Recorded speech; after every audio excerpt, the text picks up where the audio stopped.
l'homme découvrira un jour que ces 7 centres correspondent aux 7 couches de ce qu'il appelle l'âme, et que ces 7 couches doivent être intégrées énergétiquement à ces principes, afin que cette énergie puisse lui servir lorsqu'il sera libre en esprit, c'est-à-dire maître de la vie. Lorsque l'homme aura vécu l'initiation solaire, il découvrira que ce qu'il appelle Dieu est en fait le multiple de 7, de ce qu'il est, et que ce multiple a d'autres multiples, de sorte que 7 fois ce multiple augmente en lui la vibration, ainsi de suite, et que plus un être peut vivre du multiple de 7, plus il se rapproche de l'absolu, c'est-à-dire de la science de l'intelligence, et que lorsqu'il se rapproche de cette science, il découvre d'autres aspects qui le rapprochent encore plus d'elle, ce qui le mène de plus en plus vers l'absolu des absolus. Et c'est ainsi que l'homme avance dans la lumière et qu'il avance dans la perfection des mondes de la lumière. Il n'y a pas de fin. L'homme réel est sans fin, et l'esprit de l'homme est l'aspect le plus réel de lui-même, de sorte que l'homme est conscience, dont le multiple est vibratoire, c'est-à-dire énergétique, et c'est l'énergie qui est la manifestation de l'intelligence, et c'est l'intelligence qui est la beauté de ce que l'homme appelle Dieu. Car dans la beauté, l'homme découvre l'amour, car l'amour est l'essence de la perfection. Et lorsque l'homme connaît l'intelligence et l'amour, car il se perfectionne, la volonté descend sur la terre, car l'énergie s'engage à corriger l'expérience, afin que l'expérience devienne de plus en plus parfaite, afin que l'homme vive et évolue vers la perfection. L'initiation solaire est le don de l'intelligence à l'homme. Elle le soulève de la poussière de l'expérience inconsciente, mais son prix est grand, car l'homme est grand, et tout ce qui est grand doit être rendu parfait, sinon il doit mourir, c'est-à-dire attendre dans un monde où la vie n'est que la longue mémoire de l'expérience passée, vécue sans cesse, jusqu'à ce que l'être mort connaisse la vie réelle, celle du rayon qui anime tous les plans, même la matière. L'initiation solaire ne peut être vécue par tous les hommes d'une même époque, car elle reflète déjà une évolution qui est engagée depuis longtemps par l'être qui doit un jour sur cette terre connaître ce qui a toujours été voilé à l'homme. Cette initiation sert de tremplin pour que l'homme puisse s'assurer de la continuité de la conscience, qu'il convient ici d'appeler la conscience des apparences.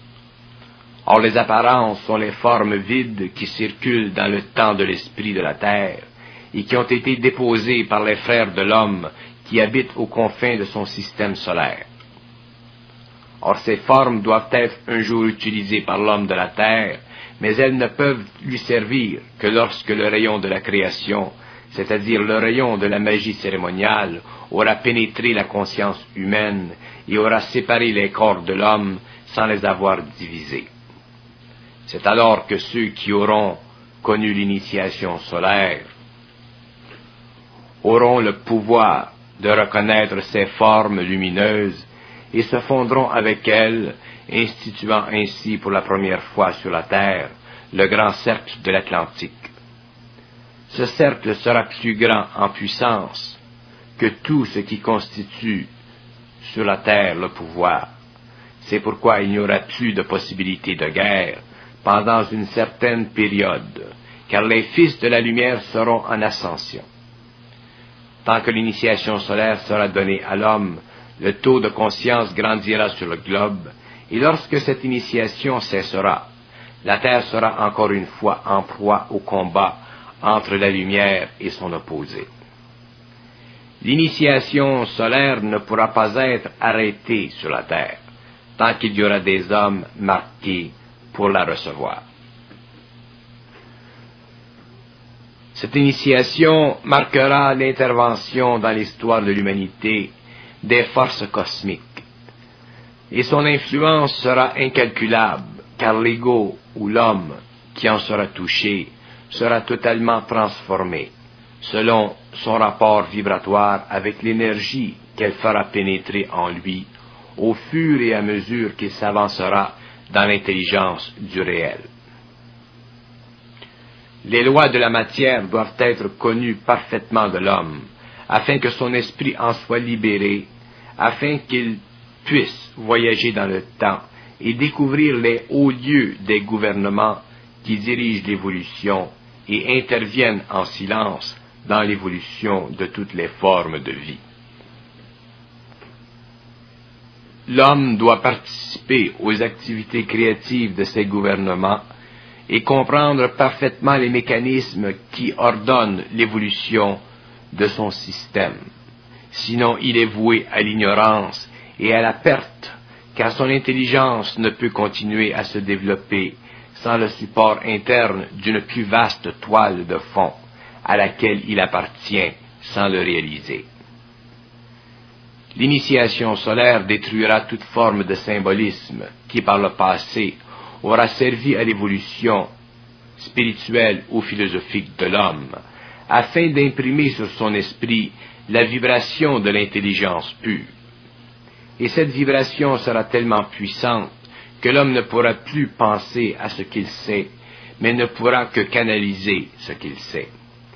Libre de sa pensée subjective, il aura accès au mystère de la vie, et sa vie en sera totalement transformée. L'éther s'ouvrira à lui, et la mort ne sera plus l'ombre de sa vie. L'initiation solaire coïncidera avec une chaîne d'événements qui rendront la vie de plus en plus pénible sur le globe, car les forces cosmiques perturberont l'équilibre de l'humanité afin de forcer l'homme à reconnaître l'existence, au-delà de la matière, d'intelligences qui veillent à son évolution et avec lesquelles il doit collaborer afin d'établir un ordre nouveau de vie sur la Terre. Il est évident que l'homme ne peut voir sans qu'il ait subi un élargissement de son esprit, et ce n'est que par la puissance manifeste des forces cosmiques qu'il peut réaliser certaines choses. L'ignorance ne peut être abattue que par le choc d'événements au-delà de son contrôle. L'initiation solaire coïncidera avec la mort et la résurrection du globe terrestre, dans des conditions inimaginables. Ceux qui auront la vision des choses vivront facilement à travers ces conditions, mais l'humanité au large sera frappée au centre du cœur et son intelligence bouleversée. L'équilibre de la terre sera retourné contre l'homme, de sorte que même la mort ne pourra le soulager, car la vie continue après la mort, mais dans un monde qui sera troublé par la venue sur terre d'êtres étrangers à la mort. Et ceux qui seront dans la mort verront pour la première fois, depuis le début de leur séjour de l'autre côté du mur, que la vie nouvelle sur terre est un paradis qu'ils ne pourront connaître que par incarnation, et que cette incarnation sera limitée au plan évolué. Les autres devront évoluer sur d'autres plans afin de ne plus retarder l'évolution de la Terre. Or même les morts seront prisonniers de leurs conditions, car la Terre sera gérée par les forces de la lumière, et l'homme connaîtra les mystères qui auront voilé son esprit dans le passé. L'initiation solaire ne se commande pas, mais elle vient sur la Terre. Et l'homme ne la reçoit que dans la mesure où son esprit s'ouvre à elle. La conscience planétaire de l'homme ne doit plus trembler devant la lumière, car la lumière est la vie et la cause de la vie. L'homme d'aujourd'hui se tient à genoux devant le symbole de la lumière, mais demain son esprit sera tellement grand qu'il marchera droit devant lui-même et pénétrera un monde parallèle que les initiés ont surnommé le paradis de la terre. L'esprit de l'homme qui s'ouvre au souffle de l'initiation doit être fort et robuste, car cette initiation est celle de la transformation de ses corps et de la pénétration derrière le voile de la matière.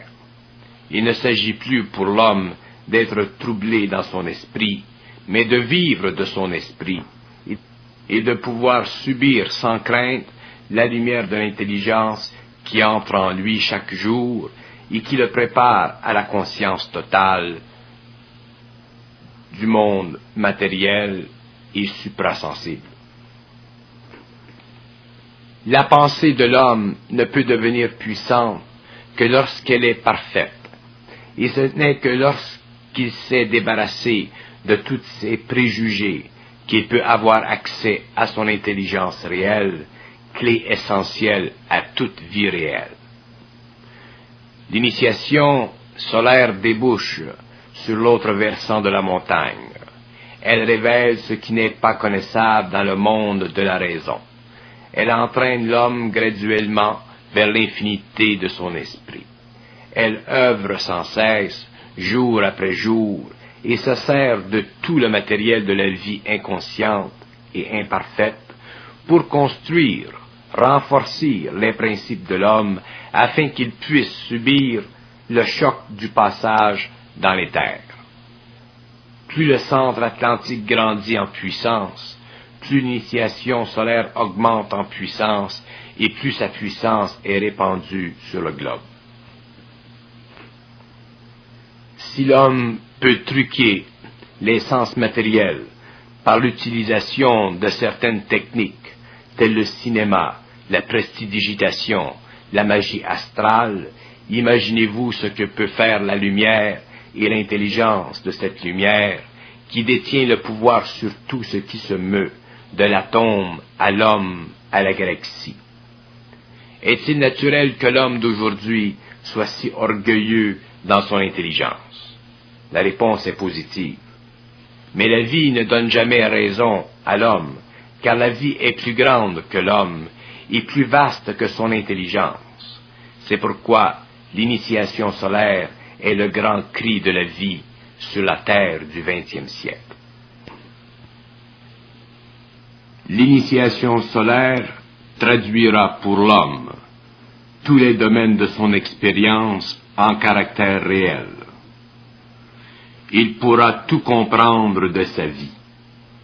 Au lieu de vivre à l'intérieur d'un rêve, il verra se dérouler sa vie de façon consistante avec son intelligence et non selon des facteurs extérieurs qui sont et qui ont toujours été hors de son contrôle. La vie, autrement dit, ne lui échappera plus, car il grandira selon ses lois à elle, et non selon des conceptions égocentriques qui poussent l'homme dans toutes les directions possibles et imaginables, sans qu'il puisse en comprendre le but instantanément. L'homme ne sera plus affecté par les événements de la vie, il les regardera comme il regarde un film, c'est-à-dire objectivement, et se sentira totalement à l'extérieur de son déroulement. La nouvelle vie qui croît lorsque l'homme vit l'initiation solaire est de plus en plus réelle, selon le degré de volonté et d'intelligence qui croît en lui. Tous les hommes n'ont pas la même capacité de vivre, de vibrer du rayon en eux, de son intelligence et de sa volonté. Mais quel que soit le degré du rapport avec le rayon, l'homme en devient parfaitement conscient, de sorte que sa conscience du rayon lui permet de vivre sa vie objectivement, c'est-à-dire sans en être impliqué subjectivement dans le mental ou l'émotif inférieur.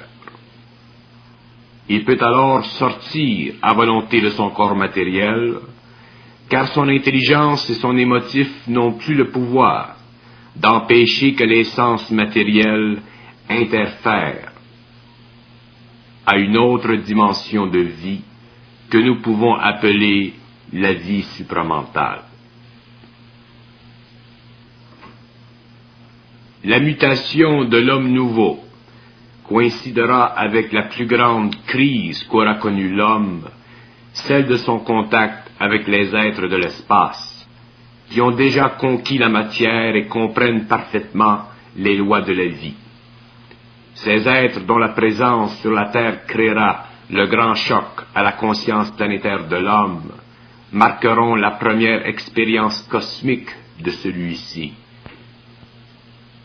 Et l'humanité, après cette expérience, ne sera jamais plus ce qu'elle aura été, c'est-à-dire confuse dans son esprit.